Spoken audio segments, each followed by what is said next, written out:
Hello, James with My Breeder Supply. We are going to show you unboxing of a progesterone machine and a centrifuge too. So let's start with the machine because we've got to get this thing fired up. It takes a few minutes to warm up. So you're going to get this box. We're going to ship this out to FedEx. It's a nice safe way of shipping stuff. You've got different choices and how quickly it arrives. We stock these all the time. What do you get inside the box? Well, you get some instructions. We know we don't read instructions, right? They never read instructions. James never does. They're there if you need them. And then you get this foil pouch here.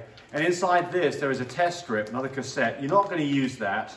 If you do open this up, put it back in the pouch, seal it back up, because this thing can dry out. And this is used if you have an issue. Support will run you through how to use this. But I've never used it, so we're just going to pop that back in there. All right. Instructions, fairly done. All right. So what do you get? Well, of course, you get a power cord. You get an auto pipette, comes with it. You have to buy test boxes. A box of 10 tests is 90 bucks. You will need test boxes. You get a cable so you can hook this up to a PC, never done it. You get a power supply, I'll need that.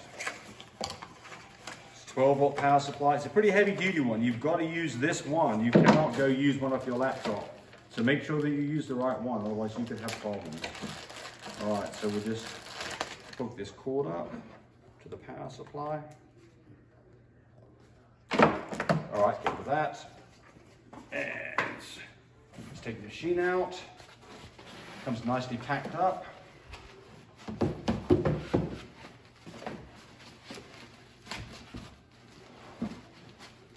Handle with care. That's right. That's why you should read instructions. Okay. Here's the box. By the way, the person on the other end of the camera here is my assistant and my boss. Oh, I thought you said your sister. Your Not assistant. my sister, my assistant and my boss. Okay, so this thing has got some I bet they could tell. seal on it. Let's undo this. Get our machine out.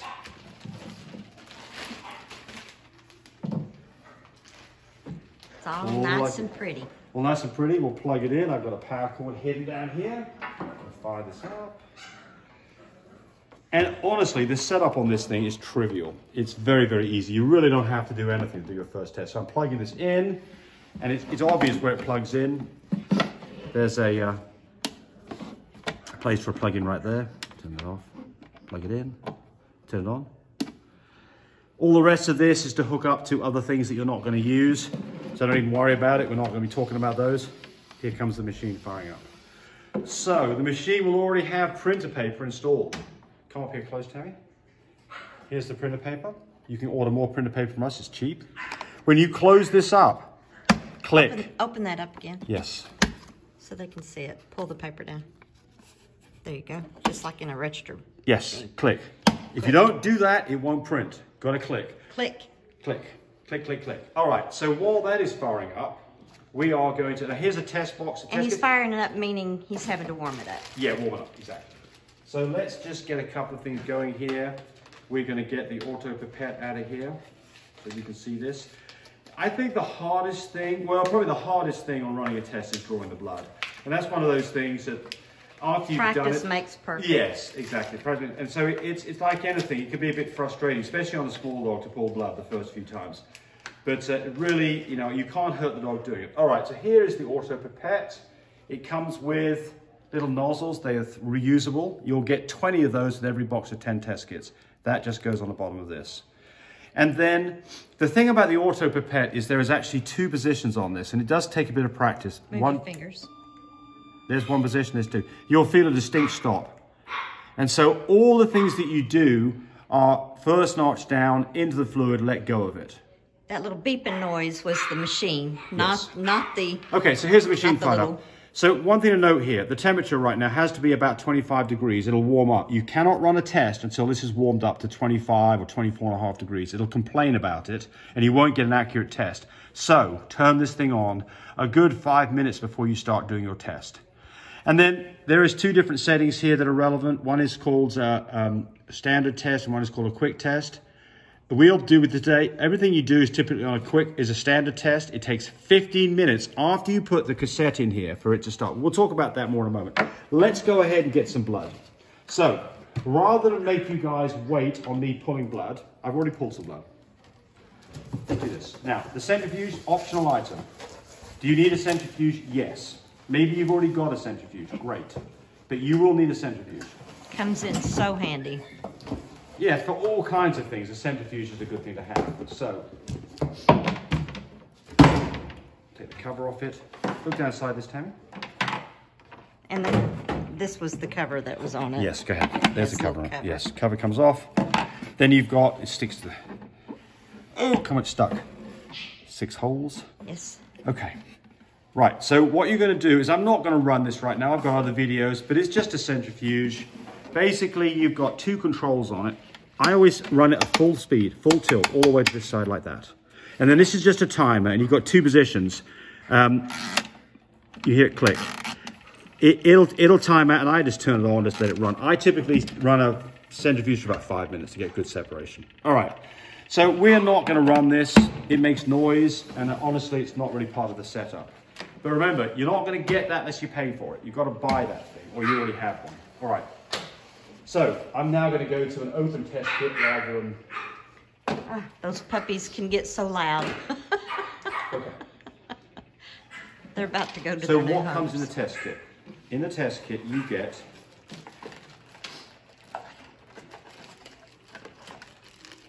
the little cones. I've already put one on there. You get the little cones. You get 10 cassettes. And each cassette is a one-time use thing. Let's open this one up right here. Here's a cassette. Come on out, cassette. There's a cassette. You can tell it's a fresh cassette because it has a black line on it. When we put blood in it, the line disappears. Okay, then it has the all-important calibration chip. Calibration chip goes into the front of the machine. Anytime you get a new box of test kits, you've got to calibrate the machine. So it goes in the front like that. It won't go in the wrong way. If you try to put it in the wrong way, it won't go in. I mean, you can force it in with a hammer, but don't do that. It goes in like that. And then on the front here, it says read ID chip. You just press that. And there it says, warning, reset successful. Yes, done. Machine is calibrated. It is that easy. How often do you do that? Anytime you get a new box of test kits, it'll come with a calibration chip. You can turn the machine off. You don't have to leave that in there. As long as it's been calibrated for that box of test kits, whether it's been turned off or on, it is now calibrated. Just don't lose it. Yeah, don't lose it. Okay. So what comes in the test kit? You get 10 little vials with what appears to be water in the bottom of it. It's not. It's dilutant to do with the test. And this chemistry is all a set. This test chip, this strip, and this dilutant are all a set. You can't mix them between different boxes or different batch numbers. So keep them, don't open up 3 boxes and start pulling things from different boxes, because you could run into problems. My guess, if you ordered 3 boxes from us at the same time, they're all going to be the same batch number and actually be the same ID chip. But still, for the sake of just getting things right, don't mix things up. All right. So, we have collected some blood, and I've actually already spun it down to make life easy, and there's the blood. Now, what do you use the container? You can see, I don't have wonderful separation there, but I did that so that you can see the red when I pull it up. You'd like to have a bit better separation, so I didn't really spin that long enough. That's fine. So what can you spin this down? You need tubes. If you buy a centrifuge from us, you are going to get some centrifuge tubes that go inside these. But you could use these. If you could use one of these, you can wash it out and reuse those. You see that? Too fast. Sorry, thank you. There. Or you can get some little tubes like this. They will work fine. All right, here we go. So this is the part, and I'm going to do this against a background. Good. This is the part that takes some technique. So remember, it's 1 press down into the fluid and up. So here we go. 1 press down into the fluid and up. And that's what it'll look like. And you can see this little ridge line right there. But remember, it ought to look clearer than that. Yeah, I'm doing this so you can see it. Longer. I can see it so you can do it. Right. But the important point here is that every time you do this, I'll do another one. By the way, all the way down ejects it. That's all the way down. So I'm first notch down, don't go all the way down, into the fluid, lift up. You can see it's the same pull every time. That is what it says on the front here, 75 microns. It's a bit less than 0.1 of a cc. Right. This is very important. You have to get that step right. If you get that step wrong, you're going to get crappy results. So So I'm just going to store this over here so we don't lose that. Right, so now you've got your tube of dilutant. Here it is. Now this is the place that you will screw up. You will be tempted to put this directly into this little window, and that will ruin the test. So my recommendation to you is you don't take this out of the foil package until you've finished this step. Now this fluid goes into this mix, and then you want to really stir this up well. What I do is I just go up and down with the auto pipette. You can see I'm really... Where it sucks it up and down, so it mixes it. Yes, can you see that all right, Tammy, on there? Really, really, really mixes up well. Yeah. It's got, if you have problems and you call up me or wondfo, they'll say, did you mix it up properly? Because this part matters. All right, so here we go. So now, well, how do we get the fluid out of here? It's the same technique as before. Halfway down into the fluid to the bottom, lift up. Same amount of pull, that's the mixture, same amount of pull as last time. That's now ready for the test. Okay, now what do you do? So this now goes into, and I'm not going to do this because I don't want to waste a perfectly good test here. But I'm just going to put all of that fluid into that little oval-shaped window there, all of it. Just slowly put it all in. And just takes a few seconds. Remember, he's not going to do it because he doesn't want to ruin it. Don't want to ruin a test. All right, so once that's done, then this needs to go into the machine. Look, now we can see it's already up to temperature, 25.9. This goes right in the machine. Do not hang around with this because it's a 50-minute incubation. It has to happen in the machine. So now we hit start test. I don't know if I've got the right card in here for this, but we'll find out. Start test.